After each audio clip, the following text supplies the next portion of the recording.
রাসূলুল্লাহ সাল্লাল্লাহু আলাইহি ওয়াসাল্লাম জীবনের একটি নড়াচড়া পৃথিবীর কারো যুক্তিতে, বিবেচনায়, গবেষণায় অযৌক্তিক, অপ্রাসঙ্গিক, অবাস্তব এমন নাই, এমন এখনো প্রমাণিত হয়নি, কিয়ামত পর্যন্ত হবে না।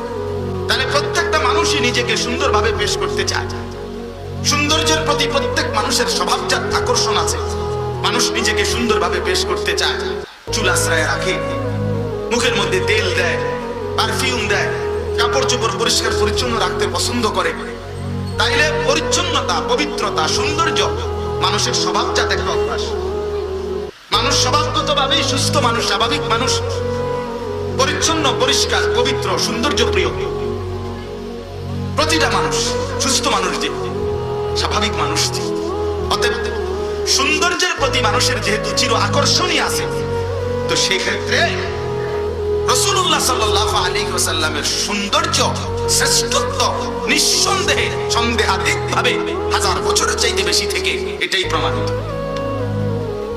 এই জন্য যে ব্যক্তির মধ্যে রাসূলুল্লাহ সাল্লাল্লাহু আলাইহি ওয়াসাল্লামের অনুসরণ, মাথার চুল থেকে পায়ের নখ পর্যন্ত নবীজি সাল্লাল্লাহু আলাইহি ওয়াসাল্লামের সুন্নাত তরিকা যার পছন্দ হয় নাই, আপনি মূলত সুন্দরী চেনেন নাই। আপনি সুন্দর চেনেন নাই, চ্যালেঞ্জ করলাম। আপনি রাসূলুল্লাহ সাল্লাল্লাহু আলাইহি ওয়াসাল্লাম চিরদিন বসে পেশাব করছেন এবং এটাই সুন্নাত, আপনি হাই কোমর দেখে খাড়াইয়া মুইতা দিছেন, আপনি চূড়ান্ত অভদ্র। আপনি সৌন্দর্যই জানেন, সৌন্দর্যই জানেন।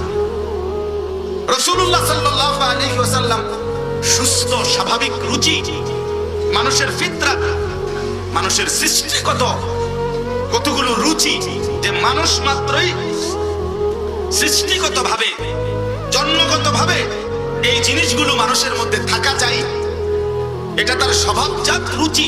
নবীজি বলছেন এর মধ্যে নখ কাটা এটা একটা, এর মধ্যে নাভির নিচের পশম কাটা এটা একটা, বগলের পশম উপড়ানো এটা একটা, নাক পরিষ্কার করা এটা একটা, ঠিক তেমনি ভাবে মুছ ছোট করা এটা একটা, দাড়ি লম্বা করা এটা একটা। এই জন্য একেবারে সাফ বক্তব্য হলো, যে দাড়ি কাটে, মুছ লম্বা করে, উনি অসুস্থ, উনি বিকৃত রুচির অধিকারী, উনি সুস্থ, স্বাভাবিক সৃষ্টিগত যোগ্যতা নষ্ট করে দিয়েছে।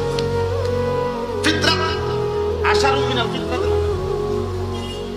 রাসূলুল্লাহ সাল্লাল্লাহু আলাইহি ওয়াসাল্লাম বলেন কাসসু শারি ইফাউল লিহিয়া, এটা শুধু সুন্নাত নামিয়া, এটা সুস্থ রুচির পরিচয়।